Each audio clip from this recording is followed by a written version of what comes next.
अपना radio 96.9 FM. अपना, बस अपना।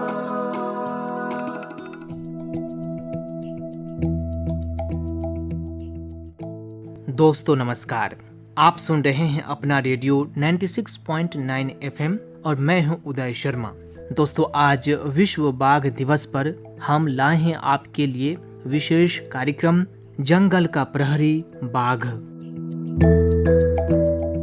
श्रोताओं, आज 29 जुलाई को पूरी दुनिया मना रही है विश्व बाघ दिवस। एक ऐसा दिन जो हमें याद दिलाता है कि हमारा राष्ट्रीय पशु बाघ केवल जंगल का राजा नहीं, बल्कि हमारे पारिस्थितिकी तंत्र का संतुलन बनाए रखने वाला प्रहरी भी है। बाघ सिर्फ एक शिकारी नहीं, वह जंगल की सेहत का संकेतक भी है। जहां बाघ स्वस्थ हैं, वहां पूरा जंगल स्वस्थ होता है, पेड़ पौधे, जानवर और यहाँ तक कि नदी भी। लेकिन दोस्तों, दुख की बात यह है कि पूरी दुनिया में बाघ की संख्या घटती जा रही है। वर्तमान समय में बाघ गंभीर खतरे में है। तो दोस्तों, हर साल 29 जुलाई को मनाया जाता है अंतर्राष्ट्रीय बाघ दिवस। यह दिवस बाघ संरक्षण के बारे में जागरूकता बढ़ाने का एक वैश्विक प्रयास है। यह सर्वविदित है कि शिकार, आवास के नुकसान और जलवायु परिवर्तन के कारण जंगली बाघों की आबादी खतरे में है। ऐसे में यह दिन हमें प्रकृति के सबसे शक्तिशाली लेकिन लुप्तप्राय जीवों में से एक की रक्षा में हमारी भूमिका की याद दिलाता है। अंतर्राष्ट्रीय बाघ दिवस की शुरुआत 100 साल पहले अनुमानतः 1 लाख बाघ जंगलों में रहते थे। आज वे हमारे ग्रह से लगभग लुप्त होते जा रहे हैं, जिनकी संख्या 3900 से भी कम रह गई है। हाल के वर्षों में कई देशों में बाघों की आबादी में वृद्धि हुई है, लेकिन लुप्तप्राय बाघों को बचाने के लिए अभी भी और अधिक सकारात्मक प्रयास करने की जरूरत है। इसके लिए सरकारों से लेकर ग्रामीणों, रेंजरों और कानून प्रवर्तन एजेंसियों और आप और मेरे जैसे आम लोगों की इच्छा शक्ति, जुनून और दीर्घकालिक प्रतिबद्धताओं की आवश्यकता होगी। इसके लिए जरूरी है कि हम सभी बाघों से प्रेम करना सीखें, जंगल में उनकी सुरक्षा के लिए आगे आएं और अगली पीढ़ी हमारे ग्रह के वन्य जीवों और जंगली स्थानों, जिनमें बाघ और उनके वन्य आवास भी शामिल है, भावी संरक्षक हैं। तो दोस्तों, बाघ की सुरक्षा और संरक्षण को लेकर हर साल 29 जुलाई को मनाया जाता है अंतर्राष्ट्रीय बाघ दिवस। तो दोस्तों, आइए अंतर्राष्ट्रीय बाघ दिवस के इतिहास के बारे में आपको बताते हैं। अंतर्राष्ट्रीय बाघ दिवस की शुरुआत साल 2010 में सेंट पीटर्सबर्ग बाघ सम्मेलन के दौरान बाघों की संख्या में भारी गिरावट के बारे में जागरूकता बढ़ाने के लिए की गई थी। विश्व वन्यजीव कोष WWF के अनुसार 100 साल पहले जंगलों में लगभग 1 लाख बाघ रहते थे। आज यह संख्या घटकर लगभग 4000 रह गई है। यह संख्या लगातार घट भी रही है, जिससे तत्काल संरक्षण की आवश्यकता पर जोर दिया जा रहा है। बाघ संरक्षण दिवस दरअसल बाघ को विलुप्त होने से बचाने और बाघ के प्राकृतिक आवास की रक्षा और संरक्षण करने में मदद करने का एक सकारात्मक प्रयास है, जिसमें आवास की उपयुक्तता, बाघ के शिकार का पुनः परिचय, अवैध शिकार, बाघ तस्करी और अवैध व्यापार का उन्मूलन शामिल है। हाल के वर्षों में संरक्षणवादियों और सरकारों के समर्पित प्रयासों की बदौलत भारत, नेपाल, भूटान, चीन और रूस में बाघों की संख्या धीरे धीरे बढ़ रही है। हालांकि म्यांमार, सुमात्रा, इंडोनेशिया और मलेशिया सहित एशिया के अन्य हिस्सों में लगातार हो रहे अवैध शिकार और आवास के नुकसान के कारण बाघों की संख्या में भारी गिरावट बनी हुई है। दोस्तों, कितनी रोचक बात है कि किसी जमाने में बाघों की 9 उप प्रजातियां हुआ करती थीं।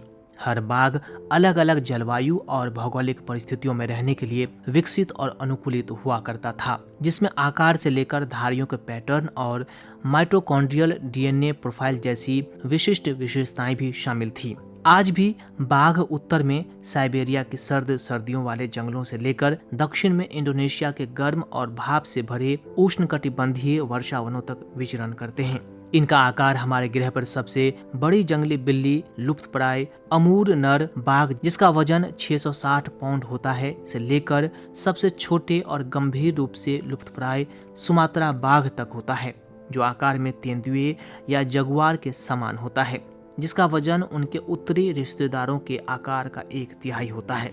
साल 2017 से बाघों को 2 उप प्रजातियों में विभाजित किया गया, जिन्हें टेक्सोनोमिक डिवीजन कहा जाता है। मुख्य भूमि एशिया के महाद्वीपीय बाघ, जिनका वैज्ञानिक नाम पीटी टाइग्रिस, और इंडोनेशिया के सुंडा द्वीप के बाघ पीटी सोंडाइका। ये सभी दोस्तों अब विलुप्त हो चुके हैं, या कह लीजिए कि विलुप्त होने के गंभीर खतरे में हैं। इसी को संरक्षण करने को लेकर हर साल 29 जुलाई को मनाया जाता है अंतर्राष्ट्रीय बाघ दिवस, जो कि वैश्विक संरक्षण और जैव विविधता संरक्षण में बहुत महत्व रखता है। यह दरअसल एक मंच का उपयोग जंगल में बाघों के अनिश्चित अस्तित्व को रेखांकित करने के लिए किया जाता है। आम जनता को उनकी घटती आबादी और सामान्य रूप से वन्य जीवों के सामने आने वाले खतरों जैसे कि अवैध शिकार, अवैध व्यापार, आवास विनाश और मानव वन्य जीव संघर्षों के बारे में सूचित किया जाता है।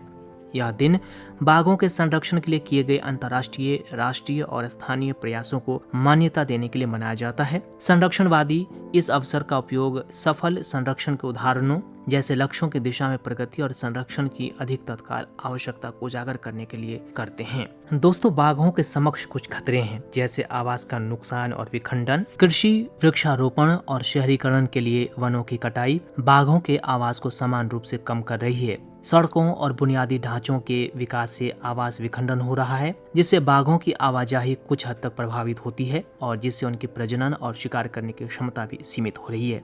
कृषि भूमि का विस्तार और वनों का रूपांतरण पारिस्थितिकी तंत्र के संतुलन तंत्र में व्यवधान पैदा करता है और बाघों को मनुष्यों के साथ संघर्ष करने के लिए मजबूर कर रहा है। बाघों का शिकार उनकी खाल, हड्डियों और अन्य ऊतकों के लिए किया जाता है, जो पारंपरिक चिकित्सा और अवैध पालतू व्यापार में अभी भी अत्यधिक मूल्यवान होते हैं। कानून द्वारा संरक्षित होने के बावजूद इन कानूनों के कमजोर कार्यान्वयन और प्रवर्तन के चलते अवैध शिकार अभी भी नियंत्रित नहीं है, जिससे स्थानीय बाघ आबादी लगातार खतरे में है। अपना आवास और शिकार खो देने के कारण बाघ कभी कभी पशुधन पर हमला करते हैं और मुख्य रूप से जीवित रहने के लिए ग्रामीणों द्वारा बदले में उन्हें मार दिया जाता है। बाघों और मनुष्यों के बीच बढ़ते संपर्क के कारण ये परिस्थितियां दोनों पक्षों के लिए सुरक्षा का मुद्दा बन जाती है और बाघ संरक्षण में बाधा उत्पन्न होती है। इसके अलावा दोस्तों, हिरण, जंगली सुअर जैसे शिकारों का अत्यधिक शिकार और मनुष्यों के साथ प्रतिस्पर्धा के चलते बाघों को भोजन की कमी होती है, जिससे वे मानव बस्तियों के निकट आने लगते हैं और जिससे संघर्ष की संभावनाएं बढ़ती है। बाघों के घटने में जलवायु और पर्यावरण परिवर्तन भी शामिल होता है। जलवायु के बदलते स्वरूप आवासों को परिवर्तित कर सकते हैं, शिकार प्रजातियों की आबादी को कम कर सकते हैं और उन्हें बीमारियों के प्रकोप के खतरे में डालते हैं। बाढ़, सूखा, जंगल की आग बाघों की आबादी और उनकी पारिस्थितिकी तंत्रों के लिए खतरा पैदा करती है, जिन पर वे निर्भर हैं। इसके अलावा दोस्तों, कैनाइन डिस्टेम्पर वायरस, CDV और अफ्रीकन स्वाइन फीवर जैसी उभरती बीमारियां पालतू जानवरों या कह लीजिए जंगली शिकार से फैल सकती है, जो बाघों और उनके भोजन स्रोतों के लिए सीधा खतरा बन सकती है। और दोस्तों, इन सब के अलावा प्रदूषण और पर्यावरण प्रदूषक ये भी कारक है बाघों की संख्या घटने में। भारी धातुएं और कैडमियम जैसे औद्योगिक प्रदूषकों से पर्यावरण संदूषक बाघों के आवासों में जमा हो सकता है, जिससे बाघों के स्वास्थ्य और प्रजनन सफलता पर प्रतिकूल प्रभाव पड़ सकता है। दोस्तों, बाघों की वैश्विक स्थिति की बात करें तो दुनिया के सबसे प्रतिष्ठित प्रजातियों में से एक यानी बाघ संरक्षण प्रयासों को बढ़ावा देने में प्राप्त उपलब्धियों और चुनौतियों को दर्शाते हुए साल 2025 तक वैश्विक जंगली बाघ यानी पैंथेरा टाइग्रिस की आबादी गहन संरक्षण कार्यों और अंतर्राष्ट्रीय निगरानी का एक प्रमुख मुद्दा बनी हुई है। वैश्विक जंगली बाघ आबादी का वर्तमान अनुमान 5,500 से अधिक है और इस वृद्धि में भारत, नेपाल, भूटान और रूस में संरक्षण उपायों का बड़ा योगदान है। भारत में जंगली बाघों की सबसे बड़ी आबादी है। इसके बाद नेपाल, बांग्लादेश, भूटान और रूस में बड़ी संख्या में बाघ मिलते हैं, जबकि थाईलैंड, मलेशिया, इंडोनेशिया और चीन में सीमित बाघों की आबादी पाई जाती है। हमारे देश भारत में बाघ को बचाने को लेकर प्रोजेक्ट टाइगर कार्यरत है। प्रोजेक्ट टाइगर सरकार और वन विभागों की मेहनत और जागरूक जनता के प्रयासों से अब बाघों की संख्या बढ़ रही है। साल 2022 की गणना के अनुसार भारत में बाघों की संख्या बढ़कर 3682 हो चुकी है। प्रोजेक्ट टाइगर की शुरुआत इंदिरा गांधी सरकार ने साल 1973 में उत्तराखंड के जिम कॉर्बेट राष्ट्रीय उद्यान से की थी। दोस्तों, बाघ दुनिया में एक संकटग्रस्त प्रजाति है। 20वीं सदी के शुरुआत में भारत में बाघों की आबादी 20,000 से 40,000 के बीच थी। महाराजाओं और अंग्रेजों की शिकार प्रथाओं और अवैध शिकार गतिविधियों के कारण 70 के दशक में उनकी संख्या लगभग 1,820 तक रह गई। घटती आबादी का एक अन्य कारण इन जंगली बिल्लियों के शिकार की कमी भी थी। भारत सरकार ने वनस्पतियों और जीवों की विभिन्न प्रजातियों की सुरक्षा और संरक्षण के लिए साल 1972 में वन्य जीव संरक्षण अधिनियम पारित किया। साल 1973 में देश में बाघ की आबादी बढ़ाने के महत्वाकांक्षी उद्देश्य से प्रोजेक्ट टाइगर शुरू किया गया था। इस परियोजना के प्रारंभिक वर्षों में भारत में केवल 9 बाघ अभयारण्य थे। वर्तमान में भारत के 18 बाघ क्षेत्रों वाले राज्यों में से ऐसे 47 अभयारण्य स्थित हैं। प्रोजेक्ट टाइगर के अंतर्गत आने वाले प्रारंभिक रिजर्व जिम कॉर्बेट, मानस, रणथंभौर, सिमलीपाल, बांदीपुर, पलामू, सुंदरबन, मेलघाटा और कान्हा राष्ट्रीय उद्यान थे। वर्तमान में दोस्तों हमारे देश भारत का 2% से थोड़ा अधिक क्षेत्र इस परियोजना के अंतर्गत आता है। साल 1973 में भारत सरकार ने देश में घटती बाघ आबादी की रक्षा के लिए प्रोजेक्ट टाइगर की शुरुआत की थी और यह शुरुआत एक दृढ़ता और दृढ़ संकल्प की विरासत के साथ इस परियोजना ने बाघों की आबादी बढ़ाने और उनके प्राकृतिक आवासों के संरक्षण में महत्वपूर्ण भूमिका निभाई है। और इसी का परिणाम है कि साल 2006 में केवल 1411 बाघों से बढ़कर भारत में जंगली बाघों की संख्या साल 2022 में 3682 हो गई, जिससे यह दुनिया के लगभग 75% जंगली बाघों का घर बन गया। देश में अब 57 बाघ अभयारण्य है जो लगभग 83,000 वर्ग किलोमीटर वन भूमि को कवर करते हैं। अकेले तमिलनाडु में 6,200 वर्ग किलोमीटर में फैले 5 बाघ अभयारण्य हैं, जिनमें 306 बाघ रहते हैं। निसंदेह दोस्तों, यह हमारे देश भारत के लिए एक बड़ी उपलब्धि है जब भारत ने बाघों की संख्या दोगुनी करने का लक्ष्य निर्धारित समय से 4 साल पहले ही हासिल कर लिया। रूस में बाघ संरक्षण पर पीटर्सबर्ग घोषणा पत्र आयोजित किया गया। साल 2023 में देश ने दुनिया भर में बाघों की सुरक्षा के लिए अंतर्राष्ट्रीय बिग कैट्स अलायंस की शुरुआत करके संरक्षण में अपनी अग्रणी स्थिति को और मजबूत किया। दोस्तों, प्रोजेक्ट टाइगर के उद्देश्य और कार्य पद्धति की बात करें तो इस परियोजना के मुख्य उद्देश्य हैं बाघों के आवासों की कमी का कारण बनने वाले कारकों को कम करना तथा उनका प्रबंधन करना, वैज्ञानिक, पारिस्थितिक, आर्थिक, सौंदर्यपरक और सांस्कृतिक मूल्यों के लिए व्यवहार्य बाघ आबादी सुनिश्चित करना। इस परियोजना का प्रशासनिक निकाय राष्ट्रीय बाघ संरक्षण प्राधिकरण यानी NTCA है।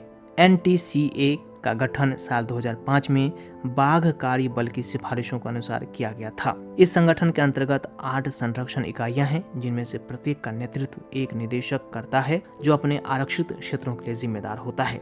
और ये संरक्षण इकाइयां हैं सुंदरवन संरक्षण इकाई, पूर्वोत्तर संरक्षण इकाई, पश्चिमी घाट संरक्षण इकाई, शिवालिक तराई संरक्षण इकाई, पूर्वी घाट संरक्षण इकाई, एरिस्का संरक्षण इकाई, मध्य भारत संरक्षण इकाई और काजीरंगा संरक्षण इकाई।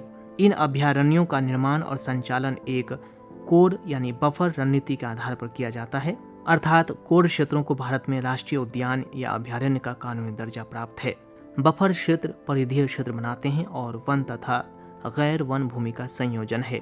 परियोजना का उद्देश्य कोर क्षेत्रों में एक विशिष्ट बाघ एजेंडा और बफर क्षेत्रों में एक समावेशी जन केंद्रित दृष्टिकोण अपनाना है। यह परियोजना बाघों के आवासों को उनकी पारिस्थितिकी शुद्धता में संरक्षित रखने के अलावा देश में बाघों की गणना करने का काम करती है। यह अवैध शिकार पर भी लगाम लगाती है। दोस्तों, अब मेरी, आपकी और हम सब की जिम्मेदारी है कि हम सब भी बाघ संरक्षण को लेकर सजग रहें और जागरूकता फैलाएं।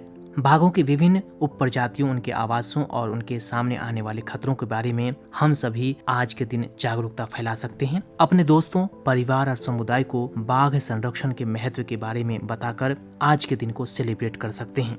हैशटैग का उपयोग करके सोशल मीडिया पर शैक्षिक पोस्ट साझा कर सकते हैं। बाघों और उनके प्राकृतिक वातावरण की रक्षा के लिए काम करने वाले विश्वसनीय संगठनों का समर्थन कर सकते हैं। क्योंकि दोस्तों, हम सबको याद रखना चाहिए कि बाघ दुनिया की सबसे लुप्तप्राय बड़ी बिल्ली प्रजातियों में से एक है और सबसे प्रतिष्ठित प्रजातियों में से एक भी है। एक शानदार बाघ के बिना दुनिया की कल्पना करना मुश्किल है। क्योंकि दोस्तों, बाघ सिर्फ जंगली जानवर ही नहीं है, बल्कि जंगल का प्रहरी भी है, जंगल की सेहत का संकेतक है। तो श्रोताओं, अगर हम सब चाहते हैं कि बाघ का जीवन अस्तित्व बचा रहे, बाघ हमारे जंगल का राजा बना रहे, तो हमें जंगलों को भी बचाना होगा। हमें यह समझना होगा कि बाघ नहीं होंगे तो जंगल नहीं होंगे, और जंगल नहीं होंगे तो जीवन असंभव होगा, पारिस्थितिकी तंत्र नष्ट हो जाएगा। और हमें यह भी याद रखना है कि बाघ केवल एक जानवर नहीं, वो हमारी पहचान है, हमारी संस्कृति, हमारे इतिहास और हमारी नैतिक जिम्मेदारी का हिस्सा है। तो दोस्तों, आज विश्व बाघ दिवस पर हम सब मिलकर संकल्प लें कि हम बाघों की रक्षा करेंगे, जंगलों को कटने नहीं देंगे और अपनी आने वाली पीढ़ियों को एक समृद्ध प्रकृति विरासत में देंगे। इसी वादा के साथ अब इस खास कार्यक्रम जंगल का प्रहरी बाघ को अब यहीं देते हैं विराम। प्रकृति से प्रेम कीजिए, बाघों को बचाइए और इस धरती को हरियाली से भर दीजिए। इसी के साथ दोस्तों, अब मैं उदय शर्मा आपसे लेता हूँ विदा। नमस्कार, सुनते रहिए अपना रेडियो 96.9 FM।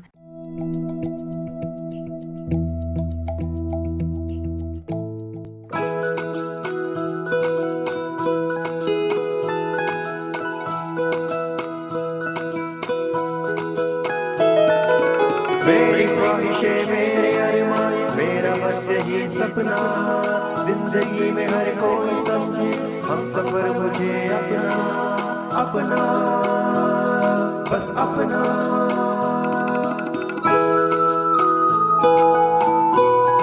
अपना रेडियो 96.9 FM